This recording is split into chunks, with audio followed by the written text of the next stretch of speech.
ప్రేమగల నా పరలోకపు తండ్రి, ప్రభా వ్యక్తిగతంగా నా జీవితంలో కూడా ప్రభా ఎంతో గొప్ప రక్షణ ఇచ్చినారు.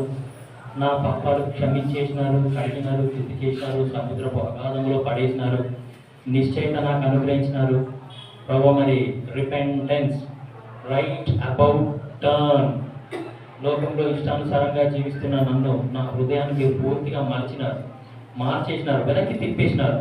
అందరూ పట్టించుకోవచ్చు ప్రభా. మరి ఈ లోకంలో ఉన్న సంతోషం కంటే మీ రక్షణలో ఎంతో గొప్ప సంతోషం ఉందని, మీ చిత్తం చేయుటలో ఎంతో గొప్ప సంతోషం ఉందని, మీ వాక్యంలో ఎంతో గొప్ప ఆనందం ఉందని నాకు తెలియజేసినందుకు మీకు వెళ్ళలేని మోనాలు ప్రభా. మీ ప్రజల మధ్యలో నోరు తెచ్చి ఆరాధన చేసే భాగ్యం ఇచ్చినందుకు స్తోత్రాలు. మీరు నాకు ఇచ్చిన రక్షణకై స్తోత్రాలు, నాకు ఇచ్చిన విశ్వాసంకై స్తోత్రాలు ప్రభా. ఆరాధన లేని ఎడల మీరు తెగులుతో మా మీద పడతారు, ఖడ్గంతో నా మీద పడతారు.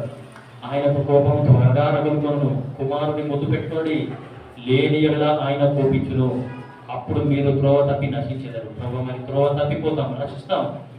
అది ఇష్టం లేక నాకు ఆరాధన ఇచ్చినారు, బలి ఇచ్చినారు, అపోస్తలుల బోధ, సహవాసము, రొట్టె విరుచుట, ప్రార్థన అనే సంఘంలో చేసినందుకు స్తోత్రాలు. వ్యక్తిగతంగా నా జీవితంలో చేసిన మేలంటికై స్తుతిస్తూ ప్రతి పట్ల మరి నైనా చేసిన మేలంటికై స్తోత్రాలు. గత సంవత్సరం అంతా కాచినారు, కాపాడినారు, రక్షించినారు, భద్రపరిచినారు, కృపచేత మరో నూతన మాసం ఇచ్చినారు, నూతన వాగ్దానాలు ఇచ్చినారు. హృదయపూర్వకంగా స్తుతిస్తూ యేసునామమున కృతజ్ఞతాస్తుతులను ఆయన మీకే సమర్పిస్తూ తండ్రి, మరి ఎంతో భయంకరమైన గంభీరమైన సమయానికి మేము వచ్చి ఉంటున్నాం.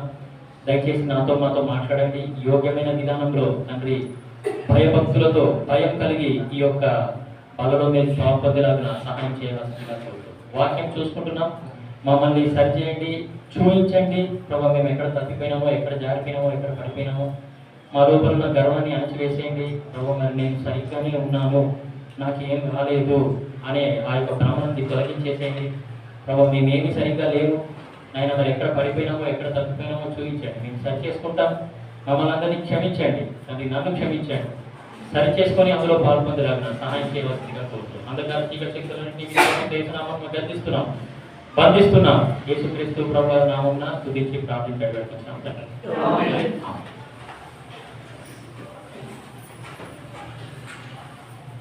మరొక పర్యాయం అదే వాక్య భాగం చూస్తాం. 1 సమూయేలు 30వ అధ్యాయము 18, 19 వచనాలు చదువుతాం. అందరం కలిసి గట్టిగా బిగ్గరగా ప్రార్థన పూర్వకంగా అర్థాన్ని గ్రహిస్తూ మనము చదువుతాం. 1 సమూయేలు 30వ అధ్యాయము 18, 19 వచనాలు. ఈలాగున దావీదు అమాలేకీయులు దోచుకొని పోయిన దానంతటినీ తిరిగి తెచ్చుకొనెను, మరియు అతడు తన 2 భార్యలను రక్షించెను. కుమారులేమి కుమార్తెలేమి గోపుడు సెమ్మేమి, వారు ఎత్తుకొని పోయిన దానంతటిలో కొద్దిదేమి గొప్పదేమి ఏమీ తక్కువ కాకుండా దావీదు సమస్తమును రక్షించెను. సో దావీదు సమస్తము సమకూర్చుకొనెను, లేకపోతే డేవిడ్ రికవర్డ్ ఆల్. దావీదు ఆయన ఆత్మీయ జీవితంలో ఏదైతే కోల్పోయినాడో ఆ కోల్పోయినవన్నీ కూడా దేవుని దయ వలన, దేవుని యొక్క అనుగ్రహాన్ని బట్టి ఏమి అయినాడు అంటే ఆ లాస్ అంతా కూడా ఈ రికవర్డ్, ప్రతి నష్టాన్ని ఆయన మరలా సంపాదించుకున్నాడు. సో కాబట్టి దావీదు యొక్క జీవితంలో నిజంగా దావీదు చాలా అద్భుతంగా దేవుణ్ణి ఆరాధన చేసినాడు, చాలా మంచి ఆరాధకుడు. సో కాబట్టి ఆయన ఆరాధన చేసినాడు కాబట్టి నేను మరి ఏమి అంటే దేవుడు ఆయనని నా హృదయానుసారుడు అని అన్నాడు. సో ఆరాధన చేసే వాళ్ళని దేవుడు నిజంగా అంత గొప్పగా ఆశీర్వదిస్తాడు. ఆరాధనకి అంత ప్రాముఖ్యత అనేది ఉన్నది. సో కాబట్టి ఈ ఆరాధన యొక్క ప్రాముఖ్యత నేను కనుక మర్చిపోతే నాకు చాలా నష్టం. నాకు అదే అనిపిస్తుంది వాక్యం చదివేటప్పుడు. దావీదులాగా ఆరాధన చేసిన వాళ్ళు ఇంకొక వ్యక్తి లేనే లేడు అసలు. ఆయన పాటలు పాడుతూ దేవుని ఆరాధన చేసినాడు, సంగీత వాయిద్యాలు వాయిస్తూ దేవుని ఆరాధన చేసినాడు, ఆయన పాటలు రాస్తూ దేవుణ్ణి ఆరాధన చేసినాడు, వాక్యం బోధిస్తూ దేవుణ్ణి ఆరాధన చేసినాడు. సో కాబట్టి చాలా విధాలుగా ఆయన నోరు ఎత్తి కూడా దేవుణ్ణి ఆరాధన చేసినట్లు మనం ఏ విధంగా అయితే ఒక్కొక్కరం ఆరాధన చేస్తున్నామో అదే విధంగా దావీదు కూడా ఆయన ఆరాధన అనేది చేసినాడు. సో కాబట్టి దావీదు జీవితంలో జరిగిన కొన్ని సంఘటనలు మనము చూసుకొని ఏం చేస్తామంటే బలలో మనము పాలు పొందుతాం. సో దావీదు ఏ విధంగా నడుచుకున్నాడు, నేను ఇప్పుడు బలలో పాలు పొందడానికి వచ్చిన నేను ఏ విధంగా నడుచుకోవాలి, కొన్ని వచనాలు చూపిస్తాను. తొందరగా తీసిన వాళ్ళు చదవండి. 1 రాజులు 3వ అధ్యాయము 6వ వచనం చూడండి. 1 రాజులు 3వ అధ్యాయము 6వ వచనం. సొలొమోను ఇలాగ మనవి చేశాను, నీ దాసుడును నా తండ్రి అయిన దావీదు నీ దృష్టికి అనుకూలంగా సత్యమును నీతిని అనుసరించి యథార్థమైన మనసు గలవాడు ప్రవర్తించను గనుక నీవు అతని ఎడల పరిపూర్ణ కటాక్షములు మగుపరిచి ఈ దినమున ఉన్నట్లుగా అతని సింహాసనం మీద అతని కుమారుని కూర్చుండబెట్టి అతని యందు మహాకృపను చూపినావు. సో 1 రాజులు 3వ అధ్యాయము 6వ వచనం చదివినాము.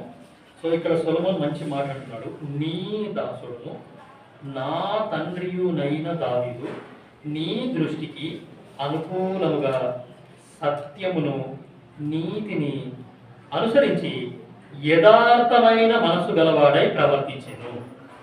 ఇది చాలా ప్రాముఖ్యం. So how David behave in the presence of God, లేకపోతే in the sight of God. దేవుని దృష్టిలో దావీదు యొక్క ప్రవర్తన ఏ విధంగా ఉన్నది అనే సంగతి ఆ సొంత కుమారుడే చెప్తున్నాడు. చూడండి, నీ దాసుడు నా తండ్రి అయిన దావీదు నీ దృష్టికి అనుకూలంగా, ఒకటి దేవుని దృష్టికి అనుకూలంగా, మనుషుల దృష్టికి అనుకూలంగా కాదు, మనుషులను సంతోష పెట్టాలి అని కాదు, మనుషుల దృష్టికి అనుకూలంగా కాదు, సత్యమును నీతిని అనుసరించి యథార్థమైన మనస్సు గలవాడై ఆయన ప్రవర్తించాడు. సరే, 3:14 అక్కడనే 3వ అధ్యాయము 14వ వచనం. మరియు నీ తండ్రి అయిన దావీదు నా మార్గములలో నడిచి నా కట్టడలను నేను నియమించిన ధర్మం అంతటినీ గైకొనినట్లు నీవు నడిచి వాటిని గైకొని ఎడల నేను దీర్ఘాయుష్మంతుడిగా. సో ఫస్ట్ కన్న కొడుకు తన తండ్రి గురించి ఇస్తున్న సాక్ష్యం అది. దాని తర్వాత ఇప్పుడు ఇక్కడ చదివినాము ఒక మాట, అది దావీదు గురించి ఎవరు సాక్ష్యం ఇస్తున్నారు అంటే సాక్ష్యాలు దేవుడే చెప్తున్నాడు సొలొమోనుతో. సో చూడండి దేవుడు ఎట్లా సాక్ష్యం ఇస్తున్నాడు చూడండి. 3:14 మరియు నీ తండ్రి అయిన దావీదు నా మార్గములలో నడిచి. దావీదు ఎవరి మార్గంలో నడిచినాడంట? దేవుని మార్గంలో నడిచినాడు. యేసు చెప్పినాడు, నేనే మార్గం, నేనే సత్యం, నేనే జీవన్. యేసు మార్గం అనేది ఒకటి ఉన్నది, గుర్తుపెట్టుకోండి. యేసు మార్గం అనేది ఒకటి ఉన్నది. నేను గవర్నమెంట్ పనులు సంపాదించాలి అని అంటే దానికి చాలా మార్గాలు ఉన్నాయి. కానీ నేను రక్షణ పొందిన దేవుని బిడ్డలు కాబట్టి యేసు మార్గంలో వెళ్ళి నేను ఆ యొక్క ఉద్యోగాన్ని సంపాదిస్తాను.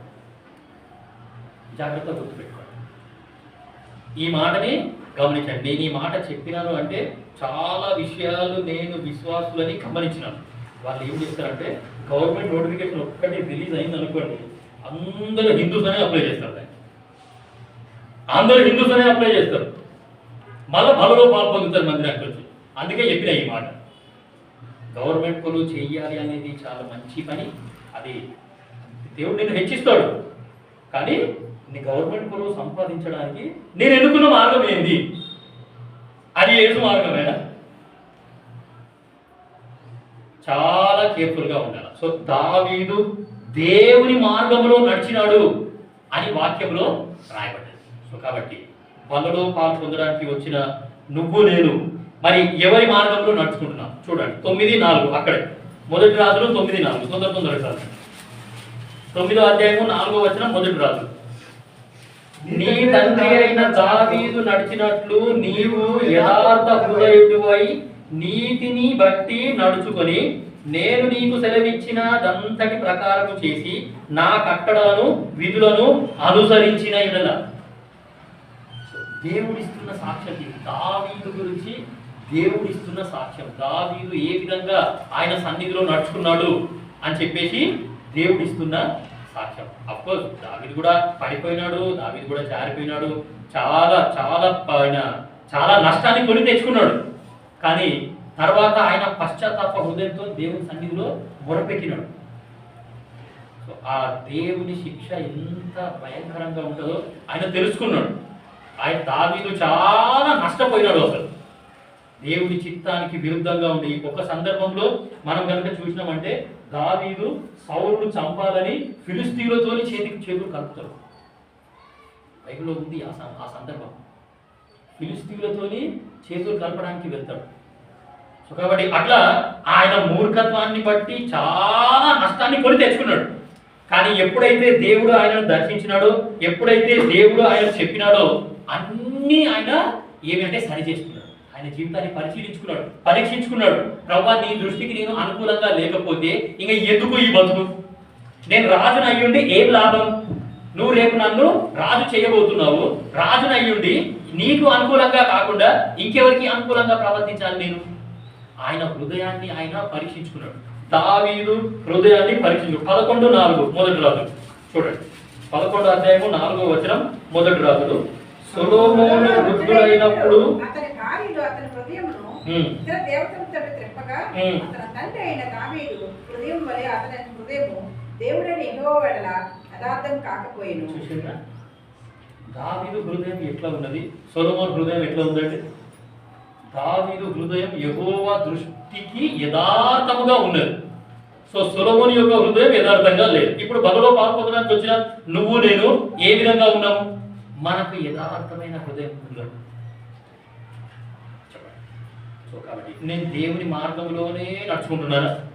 వాక్యానుసారంగానే నేను అన్ని పనులు చేస్తున్నానా అనేది పెద్ద క్వశ్చన్. సరే, సో దావీదుకి నిజంగా దావీదు యొక్క జీవితాన్ని మనం ధ్యానించామనుకోండి, దావీదుకు చాలా మంది శత్రువులు ఉన్నారు. నాకు తెలిసి బైబుల్లో మరి దావీదుకి ఉన్నంత మంది శత్రువులు వేరే ఏ మానవులకు వేరేటోళ్ళకి ఎవరూ లేరనుకుంటారు. ఫస్ట్ యేసు ప్రభుకి అందరూ శత్రువులు. యేసు ప్రభుకు ఉన్నంత శత్రువులు ఇంకెవరికి లేరు. మీకు తెలుసో తెలియదు. యేసు ప్రభుకి ఉన్నంత శత్రువులు ఇంకెవరికి లేదు. యేసు ప్రభు తర్వాత ఎక్కువ శత్రువులు ఉన్న వ్యక్తి ఎవరు అని అంటే దావీదు. సో చాలా మంది శత్రువులు దావీదుకు ఉన్నారు. 56వ కీర్తన శీర్షిక చదవండి, మీకు అర్థమవుతుంది. 56వ కీర్తన శీర్షిక హెడ్డింగ్ చదవండి. 56వ కీర్తన హెడ్డింగ్ చూడండి ఎంత మంచిగా ఉందో. ప్రధాన గాయకుడికి యోనతేలేము రెహోకీము అను రాగము మీద పాడదగినది. ఫిలిస్తీయులు దావీదును గాతులో పట్టుకున్నప్పుడు అతడు రచించిన అను పదగీతము. అది నేను చదువుతాను. ప్రధాన గాయకునికి యోనతేలేం రెహోకీం అను రాగము మీద పాడదగినది. ఫిలిస్తీయులు దావీదును గాతులో పట్టుకొనినప్పుడు అతడు రచించినది అనుపద గీతం. ఫిలిస్తీయులకి దావీదుకు శత్రుత్వం ఏమదండి?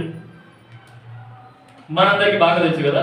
ఒక ఫిలిస్తీయుని చంపినందుకే ఆనాడు ఆ ప్రజలు ఏం చేశారంటే, సౌలు 1000 కొలది హతం చేస్తే దావీదు 10,000 కొలది హతం చేసినాడు. వాడు ఒక్కడే 10,000 మందితో సమానం. ఒకరిని చంపితే ఎంతమంది చంపినట్టు? 10,000 మందిని చంపినట్టు. వాడు ఒక్కడే 10,000 మందితో సమానం. ఆ వ్యక్తి అట్లా 40 దినములు వచ్చి అందరితోని సవాల్ చేస్తున్నాడు. మీలో మొగోడు ఎవడున్నాడో రండి, నాతోని యుద్ధం చేసే దమ్ములు ఎవరికి ఉన్నాయి, నాతోని నా ఖడ్గాన్ని తీసుకొని నా తల నరికేటోడు మొగోడు ఎవడున్నాడో రండి, నాతోని యుద్ధం చేయండి అని 40 దినములు తన బలాన్ని కనబరుచుకుంటాడు అందరికీ. రాజు భయపడుతున్నాడండి. రాజు భయపడితే సైనికులు ఏం చేస్తారు? రాజే అడుగు ముందుకు ఎగొచ్చాడు. రాజుకే భయం అవుతున్నది. ఆ ఒడుతుంటేనే భయం అవుతున్నది. ఎంత గట్టిగా ఒడుతున్నాడో గుండెలు అదిరిపోతున్నాయి. సౌలు భయపడుతున్నాడు, మరి రాజకుమారుడు అన్న ధైర్యం ఉండాలి కదా. యోనాతానుకు కూడా భయమే. కాబట్టి ఎవరు కూడా ఆ వ్యక్తి దగ్గరికి వెళ్ళి యుద్ధం చేయడానికి అందరూ భయపడుతున్నారు. రాజు భయపడబట్టే, రాజు యొక్క కుమారుడు భయపడబట్టే, రాజు యొక్క సైనికులు అందరూ భయపడబట్టే, దావీదు యొక్క అన్నలు కూడా అదే యుద్ధంలో అన్నలకు కూడా భయమే. కాబట్టి అప్పుడు దావీదు వచ్చినాడు. సున్నతి లేని ఆఫ్టర్ వీడు, వీనికి భయపడుతున్నారా మీరంతా? వాడు ఏ దేవుడిని అయితే దూషిస్తున్నాడో ఆ దేవుని పేరు చెప్పి నేను పంపించిపోతాను. నో వెపన్, ఖడ్గము లేదు, ఏమీ లేదు, అసలు ఆయుధాలు లేకుండానే ఒక చిన్న కట్టె పట్టుకొని పోయినాడు. ఒకటే ఒక రాయి, ఒకటే ఒక ఒడిసెల, అంతే. తిప్పి తిప్పి కొట్టేసరికి బోర పడ్డాడంట మసాలా.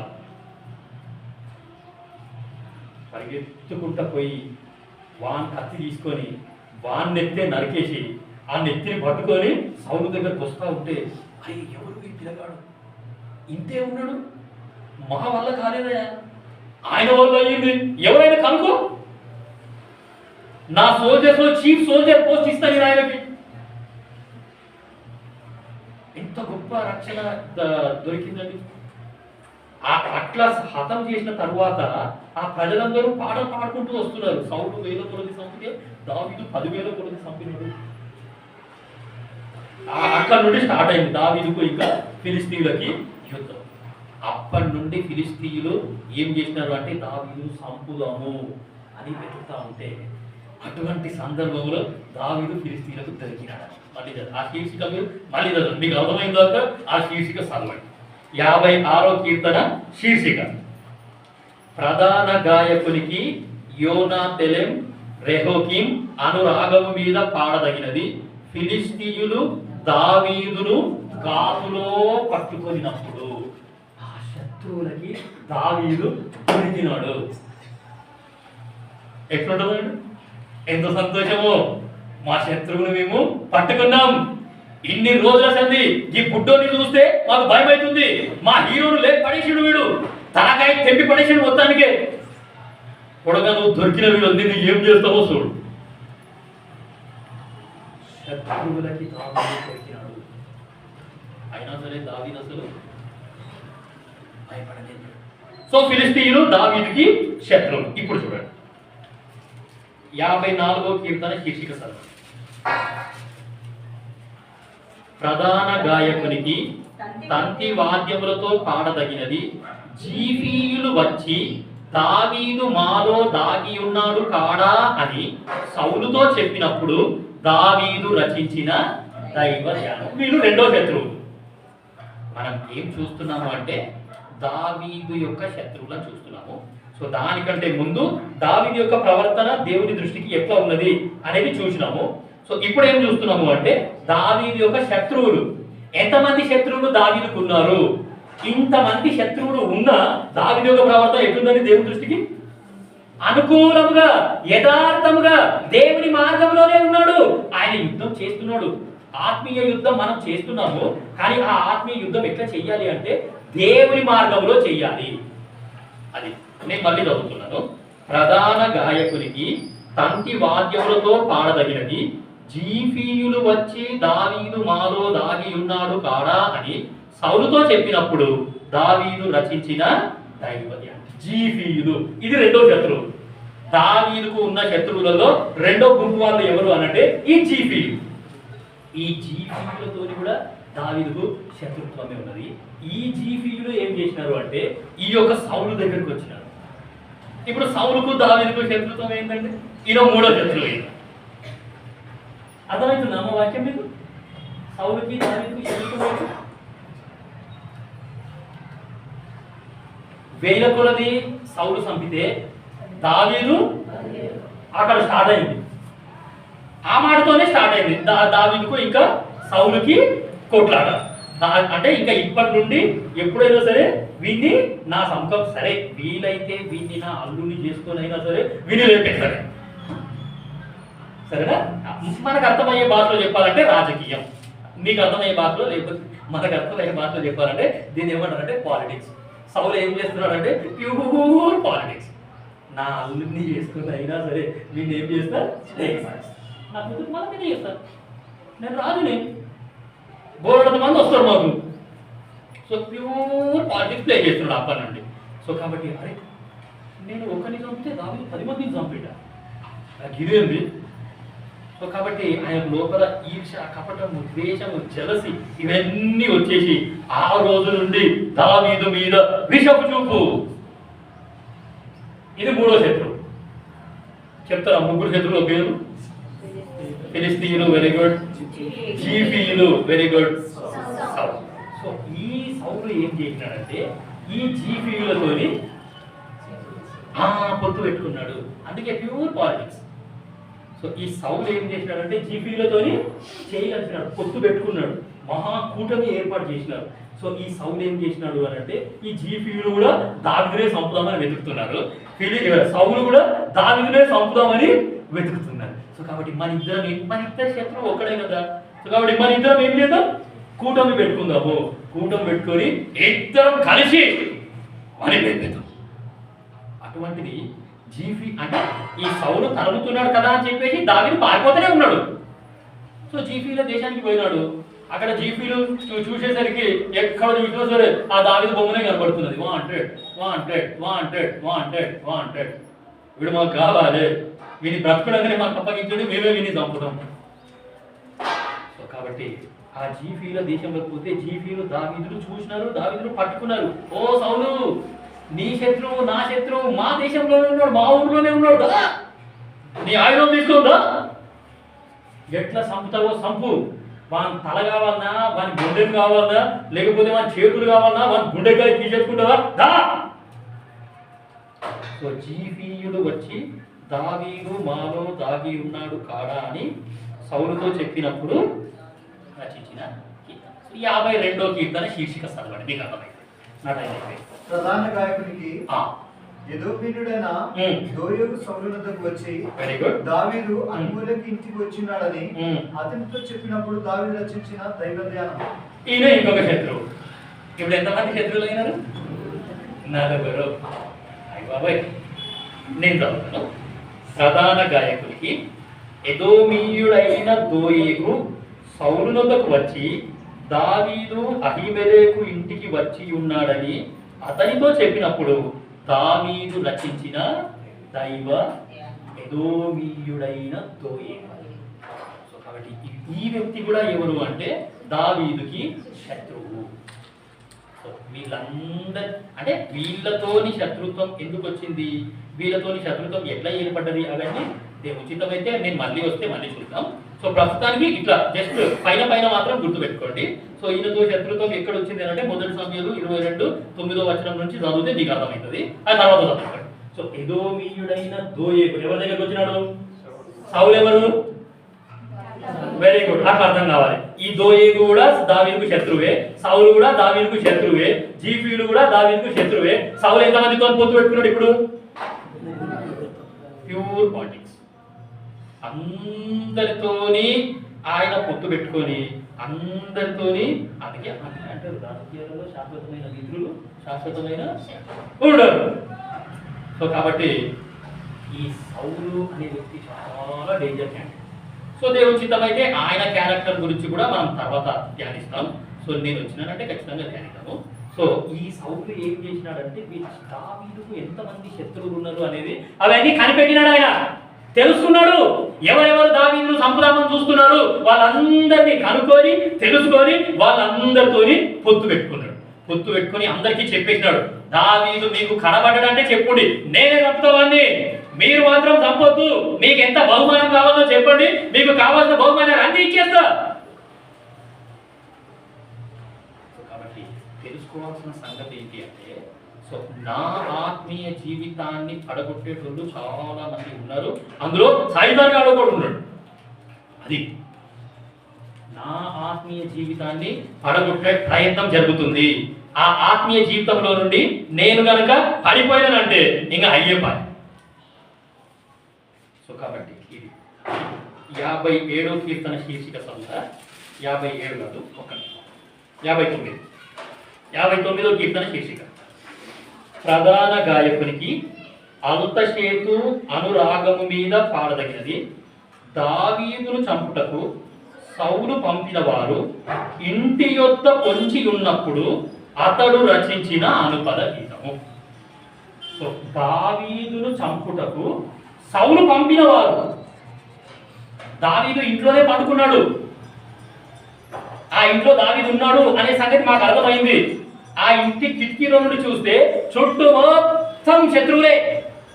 సౌలు ఎవరినైతే పంపినాడో వాళ్ళంతా ఇంటి చుట్టే ఉన్నారు, ఎస్కేప్ చేసుకునే ఛాన్స్ కూడా లేదు. సో దావీదును చంపుటకు సౌలు పంపిన వారు ఇంటి యొద్ద పొంచి ఉన్నప్పుడు. సో వీళ్ళంతా ఏమి అనంటే, సో మనం తెలుసుకోవాల్సిన సంగతి ఏంటంటే, ఈ లోకంలో మనం జీవిస్తున్నప్పుడు ఎన్నో శ్రమలు వస్తాయి, ఎన్నో ఇరుకులు వస్తాయి, ఎన్నో ఇబ్బందులు వస్తాయి. ఆయా పరిస్థితుల గుండా మనం వెళ్ళాల్సి వస్తుంది. ఇప్పుడు నేనున్న పరిస్థితి చెప్తే అది మంచిగా ఉండదు. సో కాబట్టి నాకు శ్రమలు ఉన్నాయి, మీకు శ్రమలు ఉన్నాయి. సో శ్రమలు వచ్చినప్పుడు నేను ఏ విధంగా ప్రవర్తిస్తున్నాను అనే సంగతి మనం దావీదు దగ్గర నేర్చుకుంటే చాలా మంచిగా ఉంటుంది. ఇప్పుడు 3వ కీర్తన శీర్షిక చదవండి. అక్కడ ఇంకో శత్రువు ఉన్నాడు. అబ్షాలోమును తన కుమారుని ఎదుట నుండి పారిపోయినప్పుడు దావీదు రచించిన కీర్తన. ఇప్పుడు ఇల్లు ఎవరిది? Correct answer. అది ఇల్లు ఎవరిది? దావీదు. ఇంట్లోనే శత్రువు. కన్న కొడుకు సంపుతాడేమో అని. అసలు దావీదు బలాఢ్యుడా, అబ్షాలోము బలాఢ్యుడా అండి?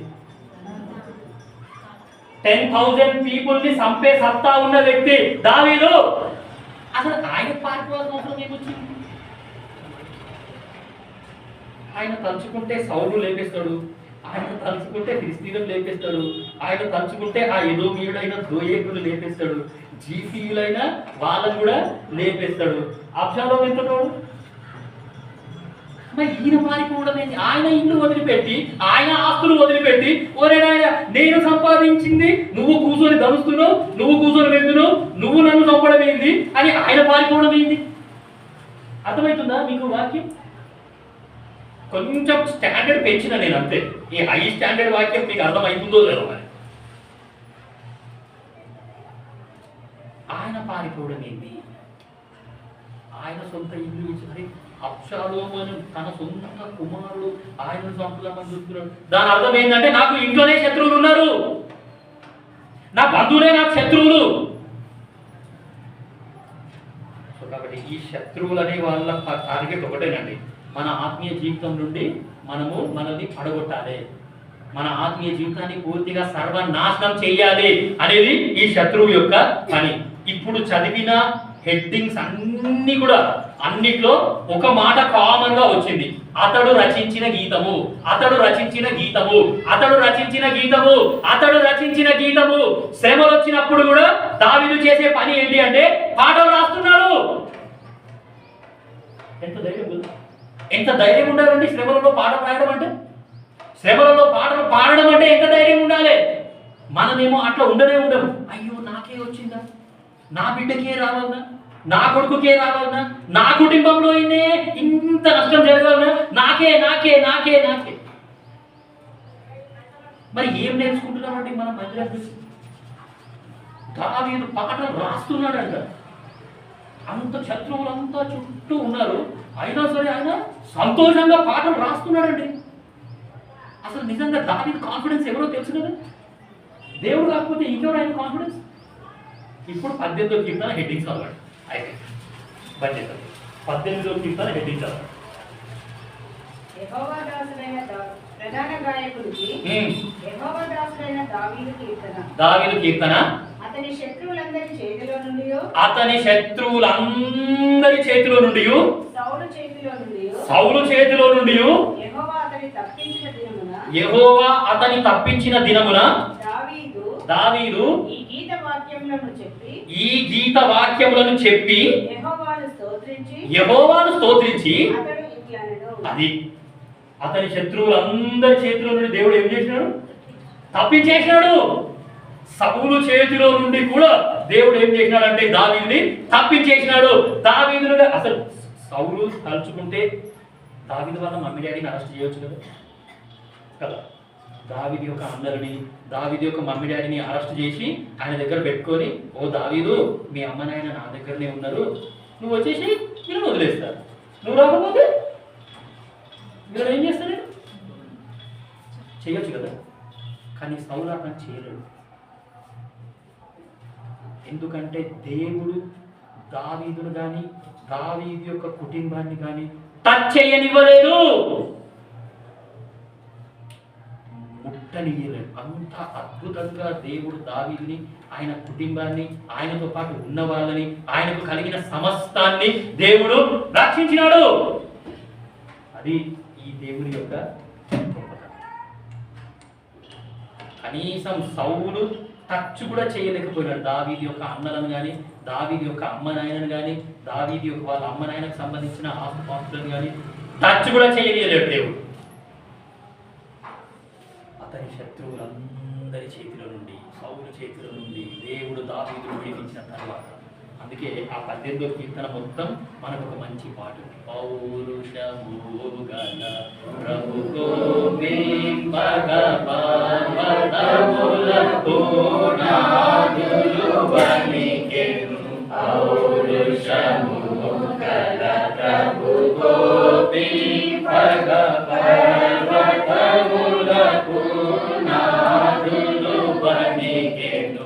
తన నోట నుండి వచ్చిన అగ్ని, తన నోట నుండి వచ్చిన అగ్ని దహించి వేసెను వైరులనెల్లను, దహించి వేసెను వైరులనెల్లను.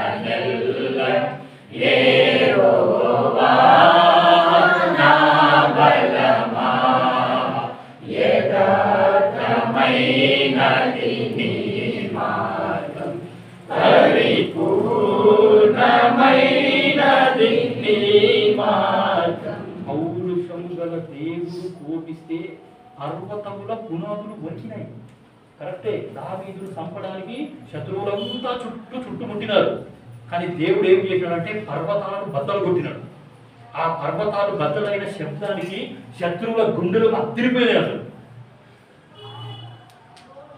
ఆ శత్రువులంతా పారిపోయినారు. ఆ బద్దలైపోయిన పర్వతాలలో నుండి అగ్ని బయటకు వచ్చింది. ఆ శత్రువులందరినీ దహించేసాడు. అందుకే యెహోవా నా బలము, నన్ను రక్షించువాడు, ఆయన నన్ను కాపాడేవాడు. కాబట్టి మీకు వాక్యం ఎట్లా అర్థమైందో, ఇదంతా ఏమి అంటే నా ఆత్మీయ జీవితంలో వచ్చే శ్రమలని, నా ఆత్మీయ జీవితంలో వచ్చే పరిస్థితులని ఏ విధంగా ఎదుర్కోవాలి అనే ఇంటెన్షన్తో నేను చెప్పినాను. ఇది కారణాలిటీ ఏం లేదు. సో కాబట్టి శరీర సంబంధమైన వాక్యం నేను చెప్పలేదు. సో ఆత్మీయ జీవితంలో దావీదుకు ఎటువంటి పరిస్థితులు వచ్చినాయో మనకు కూడా అటువంటి పరిస్థితులే వస్తాయి.